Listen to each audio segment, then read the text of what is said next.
China is one of the oldest civilizations on Earth, but its story is not the peaceful tale of wisdom and harmony you might imagine. It's a brutal, relentless cycle of conquest, collapse, suffering, and rebirth. To understand the global power China is today, you have to understand the blood that shaped it. More than 4,000 years ago, along the Yellow River, China's first civilizations rose. From the very beginning, power was absolute. Dynasties claimed to rule by divine right, teaching that order was sacred and rebellion was the ultimate sin. The state was everything. The individual was nothing. This philosophy became the unbending spine of Chinese political culture, a core belief that has never truly vanished. The Qin dynasty, which first unified China in 221 BCE, showed this philosophy in its most savage form. It forged one empire, but at a horrifying cost. Books containing dangerous ideas were burned. Scholars who dared to question authority were buried alive. Colossal projects like the First Great Wall were built on the backs of hundreds of thousands of forced laborers who worked until they died. The Qin state operated on a simple, terrifying principle. Fear creates stability, and stability justifies any cruelty. This pattern repeated for centuries. A new dynasty would rise, centralize power, and enforce absolute obedience. But over time, corruption would eat away at its foundations. Famine would strike. Desperate peasants would revolt. Horrific civil wars would erupt, killing millions. In China, history wasn't measured in years or decades, but in the rivers of blood that flowed between long periods of order and chaos. And the suffering didn't just come from within. China was conquered by outsiders. More Danonse, the Mongol invasion, led by Genghis Khan and his heirs, shattered entire regions. Cities that resisted were wiped off the map, their populations exterminated. China survived Mongol rule, but it was left humiliated and deeply scarred. Later, the Manchu-led Qing dynasty ruled as foreigners once again, maintaining their grip through strict control, not cultural unity. By the 19th century, China faced its deepest trauma yet. For millennia, it had seen itself as the center of the world. Now, it came face to face with Western empires armed with industrial weapons and relentless economic ambition. The Opium Wars forced China to its knees, compelling it to accept foreign domination, addictive drugs, and humiliating, unequal treaties. Its ports were seized. Its territory was carved up. Hong Kong was taken. China was being picked apart like a carcass.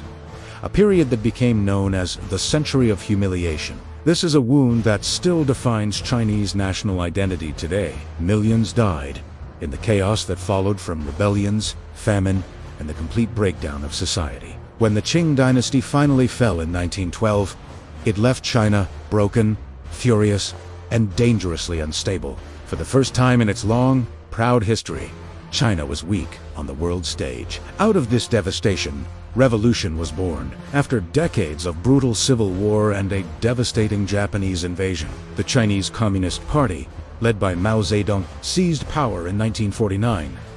Mao promised to restore China's dignity, to bring equality, and to lead a national rebirth. What followed instead was one of the deadliest chapters in all of human history.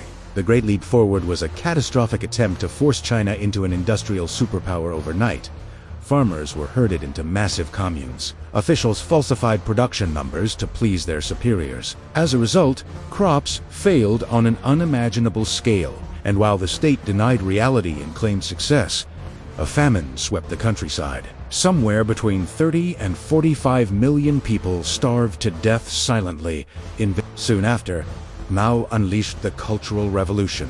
He turned the population against itself in a frenzy of ideological purity. Students beat their teachers to death.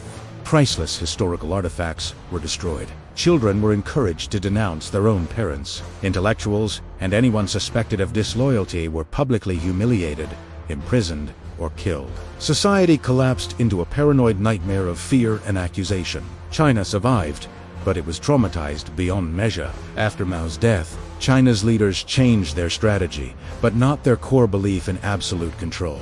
They introduced market capitalism, but kept it under the party's strict political authority. Factories exploded across the country. Cheap labor fueled global demand. Hundreds of millions of people were lifted out of poverty. Entire cities seemed to rise from nothing and China became the workshop of the world, but political freedom never arrived. The state remained all-powerful.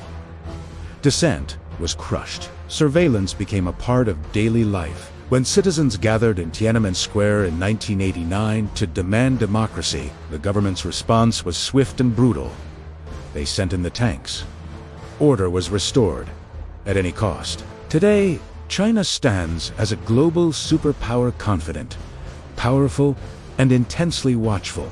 It has a technologically advanced military, a massive economy, and its influence stretches across the entire globe. At the same time, it has built the most sophisticated surveillance system in human history, monitoring its population both digitally and physically. China sees the world through the lens of its historical scars. It believes that weakness invites humiliation.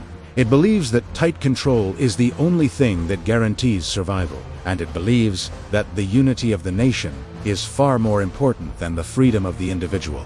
These deep-seated beliefs shape its every move, from its claims over Taiwan and the South China Sea to its technological competition with the West. The China of today is no accident. It is the direct result of 4,000 years of trauma, discipline, collapse, and reconstruction. Its past explains its present, and its present serves as a stark warning of what happens when ancient memory meets modern, unprecedented power. China has been humiliated. It has been broken. It is starved, and it is determined to never, ever let that happen again. Thanks for watching. If you found this insightful, please like, subscribe, and hit the bell to stay updated.